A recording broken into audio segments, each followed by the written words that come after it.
Hi everyone! In this video, I'm gonna try to explain how to create materials in Blender.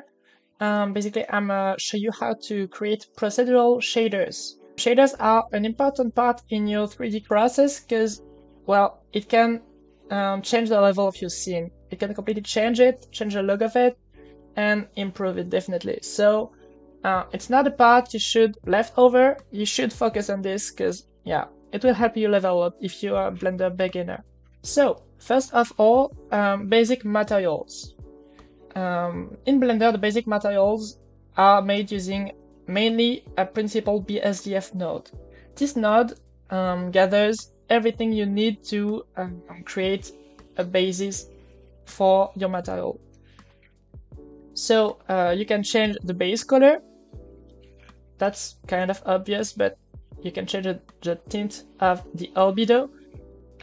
It's called base color, but basically it's mainly called albedo. It's a standard, so call it albedo or base color. Both work, both are valid. I'm a little saturation. Then you can tell Blender how metallic you want your material to be. So if I set it to 1, it's not completely reflective as you may expect, because well, the reflectivity is also controlled by the roughness slider. The roughness, well, it's self-explanatory, but it controls how rough is your material. So if you put it at 0, it will be a complete mirror if you are using the metallic setting at 1. But it'll get, well, more rough as you increase the slider, so you cannot even tell it's metallic if you set it to 1. Also, as you can see, it's not realistic at all. It's just like a base material, and you cannot use this in a professional scene at all. That's why I'm going to show you how to use Blender nodes to create cool materials that doesn't require UVs. I'm gonna show you how to use this. First off, I advise you to use the built-in extension called Node Wrangler. It's very useful and you will use it a lot. So in the add-ons tab, you can search for Node Wrangler, and you just have to tick that case. Well, the add-ons changed in Blender 4.2. So just in case it isn't here, you can find it in Get Extensions and type Node Wrangler.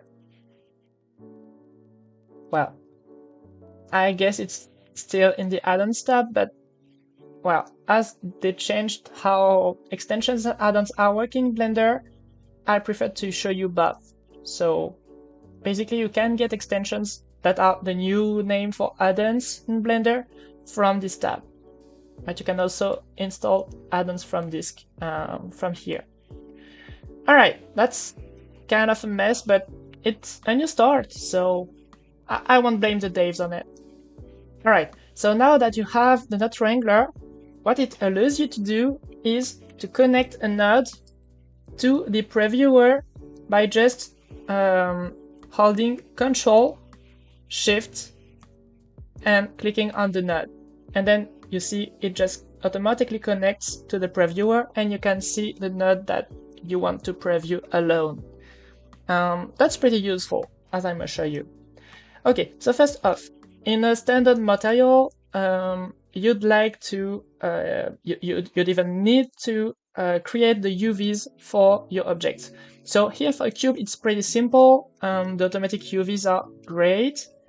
It's just unfolded properly, as you can see here.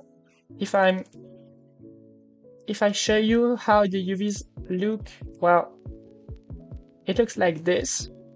It's pretty nice, but for complex objects, it quickly gets like a mess. So you don't want to mess it out, especially if you're working on an environment that you will render inside Blender. You don't need to export it, so you want to be as efficient as possible and be able to reuse the same shader over several objects. So you're not using UVs for these kind of jobs.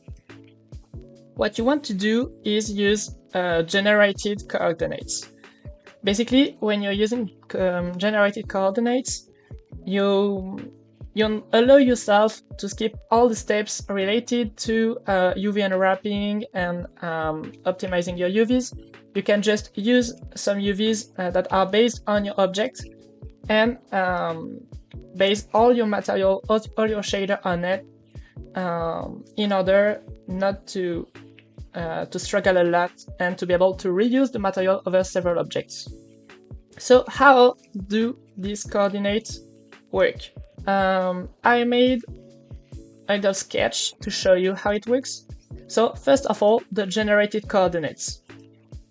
Well, as you can see, at this point it's completely black, which means the coordinate of that point is 0, 0, 0 on all three axes.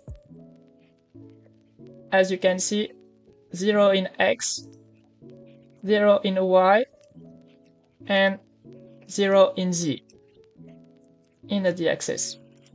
So basically, it's completely black because it's mixing the three RGB channels using X, Y, Z coordinates. You see, let me show you. All right, it's just using the three channels as the three color channels. So X is red, Y is green, and Z is blue. Exactly as here. You can see X red, Z blue, and Y is green, like here. So here's how you can preview the coordinates.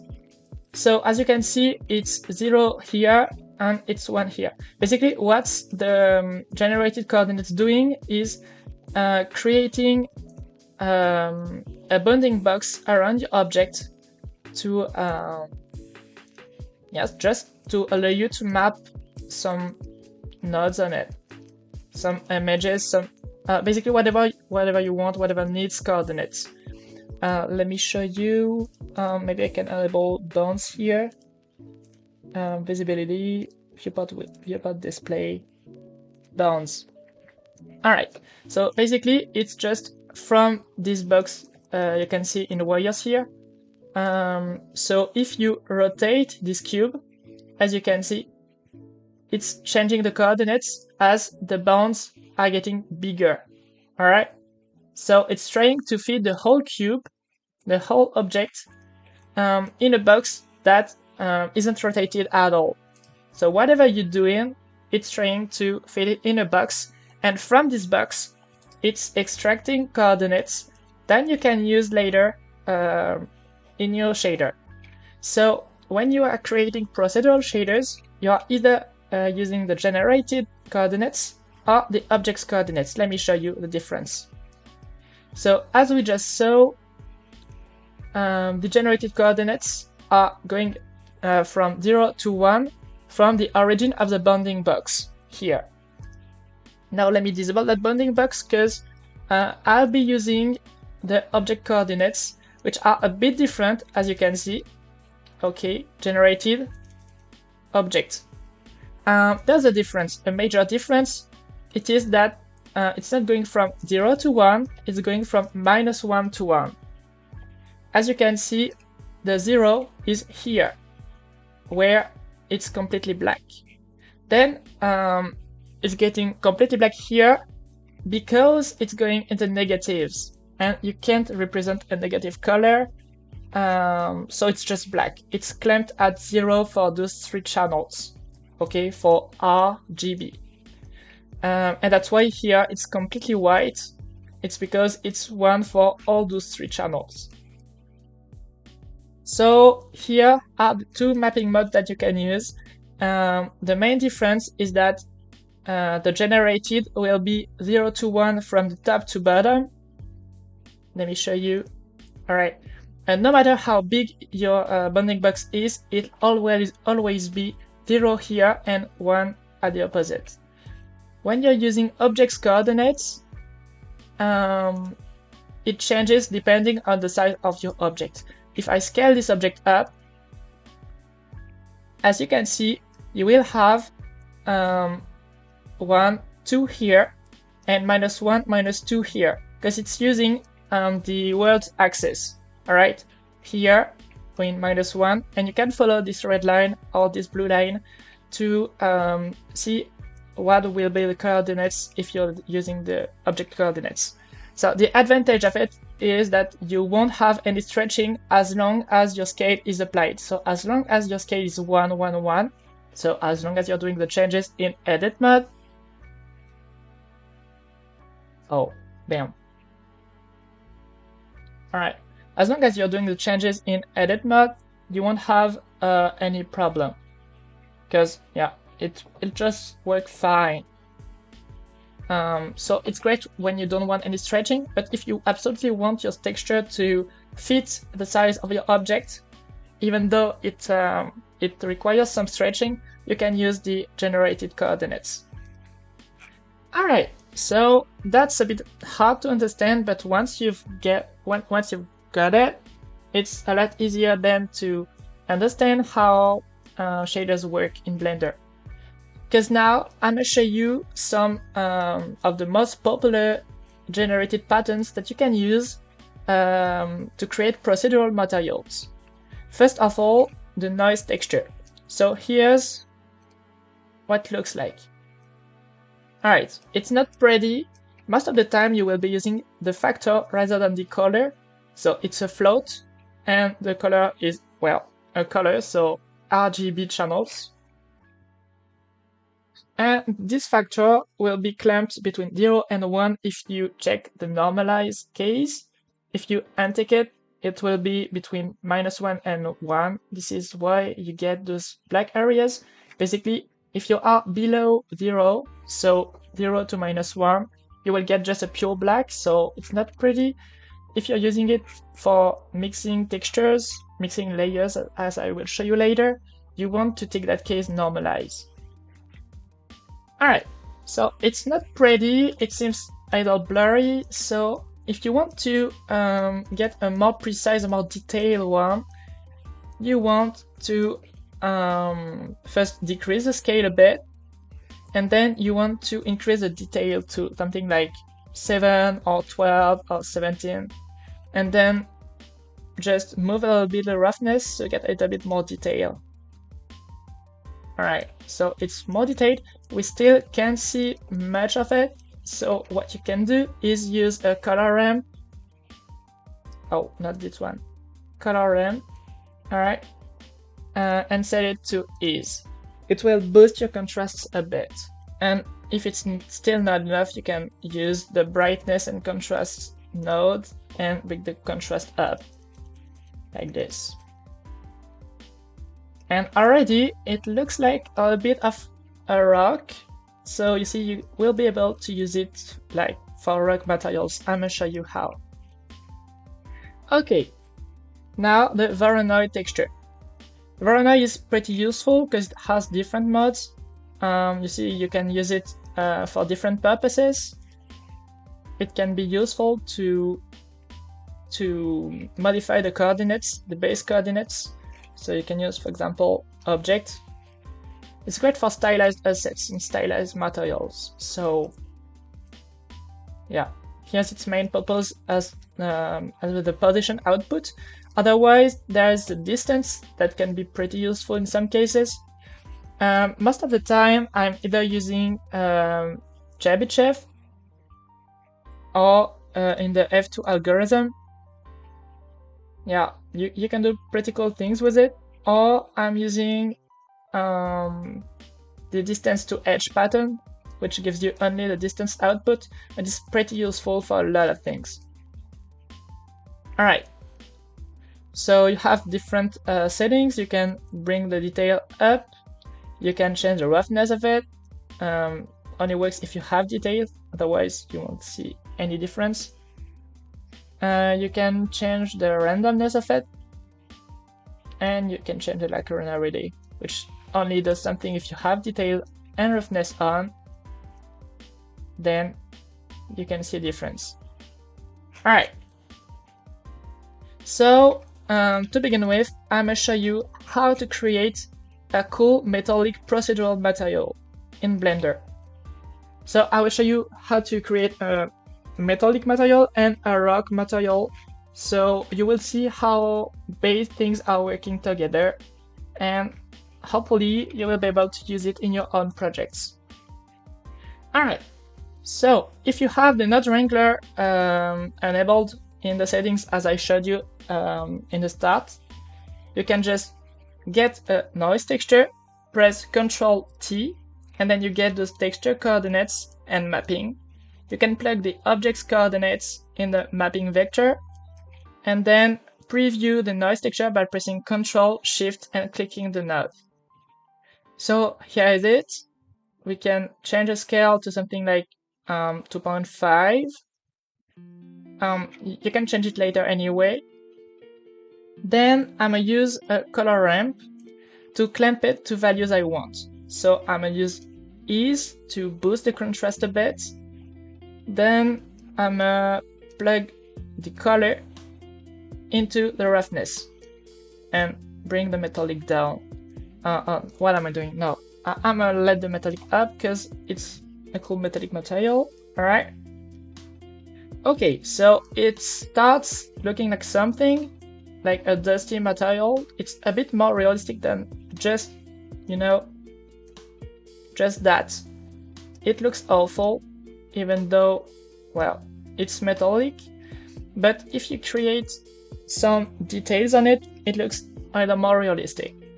Now what we want to do is to move the sliders a bit and change their values. So we want a 0.5 maximum and we want a 0.15 minimum.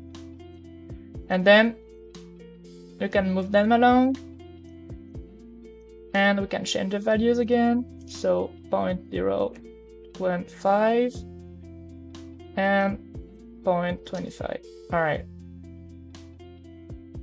And then you can just put them on different sides and it looks a lot better. All right. It already looks okay. It looks great, if I can say. Also, here's a little trick. If you want to get rid of those hard edges, you can either use a bevel modifier, thing like this. I'm just shading auto smooth, like this, and then I'm gonna reduce this. All right, so okay, now I don't have those hard edges anymore. It looks better. All right, but this could create problems, especially if you have complex geometry. Here you just have a cube, so it doesn't matter, but if you have complex geometry, you prefer to use the bevel node. All right, so there is a node called bevel that only works in cycles as far as I know, but if you're using cycles here, all right, so we have an environment. All right, so now I can plug the normal of the bevel node into the normal of the principal BSDF, bring the samples up to 12 and change the radius to 0.015, and now you have like those pretty edges, and it doesn't actually change the geometry. It's just like in the shader and it works very well, so you should definitely use it. All right, so it looks decent to me.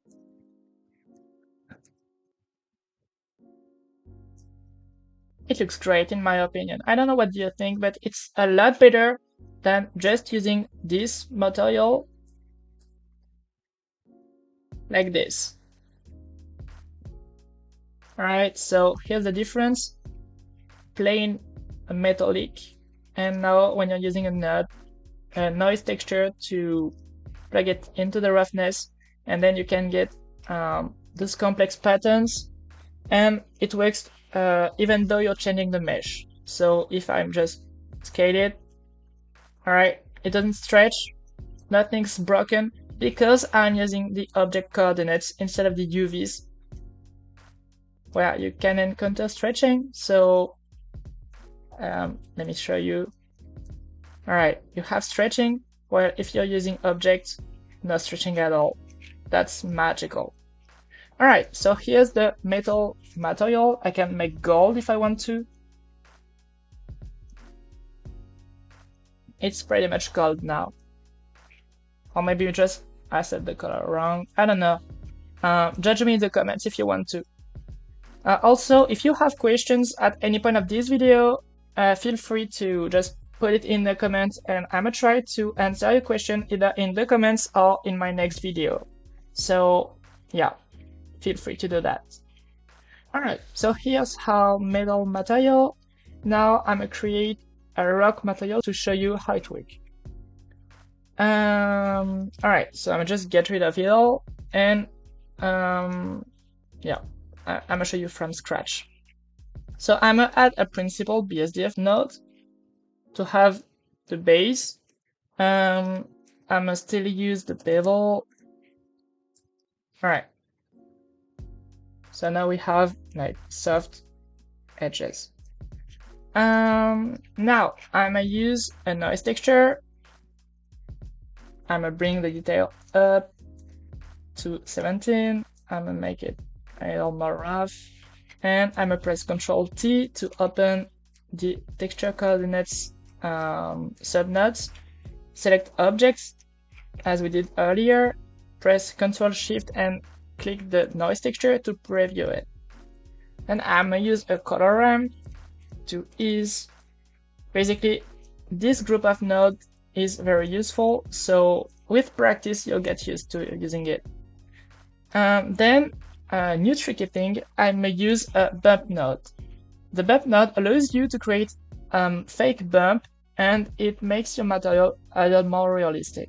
So I'm gonna just take the color and plug it into the bump height. Alright, bump node in the height socket. And I'm gonna plug the normal to the normal of the bevel. If you don't have a bevel node, you can just plug directly into the principal BSDF normal. Alright. So now I'm gonna preview my BSDF.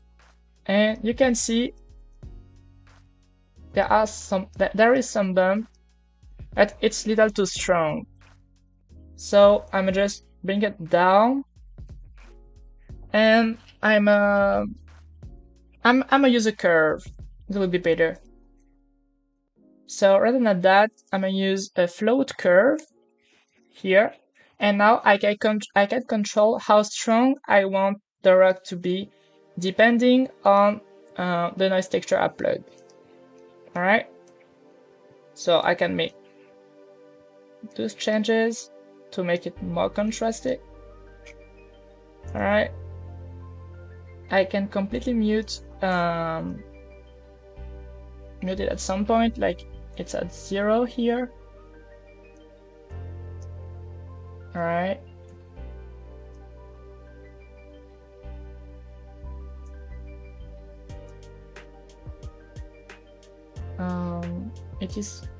Is it clamped? I think it is. All right. So it's not displacing the geometry in reality, it's just creating an effect that looks okay to me. All right.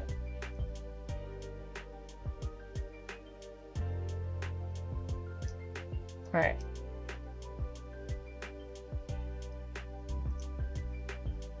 Okay.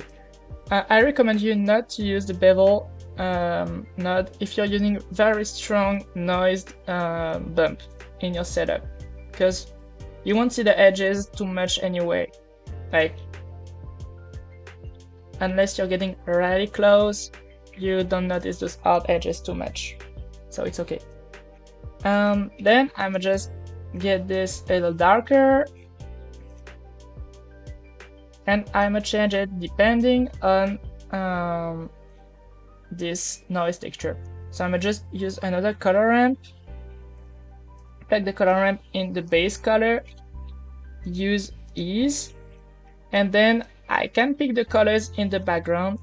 So for example, I'm gonna use this color here, this color here, and here you go. Okay, it feels a little better like this. I can add another position in the gradient, and I'm gonna pick another color like this one here, and I'm gonna use the B-spline, so I can just take this color, copy it, take this color, copy it, and then bring it like this. Alright, like this. And if it's too dark, you can use Hue Saturation node and bring the value up to 3, even 4 if you want to. You can just bring it how much you want to, and well, that's it. You have your rock material. Remember, this is just a basic setup. You can have a much more complex and realistic setup if you want to, but those were the basics about how to create procedural materials in Blender, and how to save a lot of time on your environment scenes. Alright, so as a bonus tip, I wanted to show you how I made this displacement effect on the sphere here in the thumbnail. So basically, I first subdivided this sphere. So as you can see, I'm using a lot of subdivisions. I can show you here in the wireframe. There are a lot of subdivisions because the part of it is to displace directly the geometry. So I want to move the points in the direction of their normal to create this bump, but this real bump, not the same as we did earlier. So here's how it works.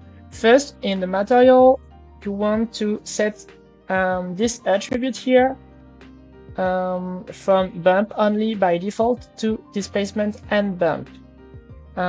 So it will give you the best quality, as it will both displace the surface and apply the fake effect on it. So by combining both effects, it will give you the best quality. Alright, then I'm using a node setup here, using a node texture and a map range to convert the ranges and just, tweaking the values. And then I'm plugging that directly into the height socket of a displacement node, and I'm plugging this displacement node right into the material output. Ignore that, it's just for mixing, for the complete effect of it, and so the displacement only affects half of the sphere, but in regular material setups you don't need that. So just instead of plugging into a bump node, you plug it into a displacement node and plug the displacement into the displacement socket of the material output. Well, in combination with a lot of subdivisions, and by adjusting here the mid-level and the scale, you will get this effect that is pretty cool to me. So that's it. I hope you learned something. I hope you enjoyed this video. If so, consider subscribing or following me on my social media. I stream sometimes, so don't hesitate. Also, I post my art and some tip videos on my Instagram, so feel free to follow me everywhere. Anyway, if you have any question, feel free to put them in the comments, and I'm gonna try to answer you in the next video. Anyway, I hope you enjoy. See you in the next one. Peace.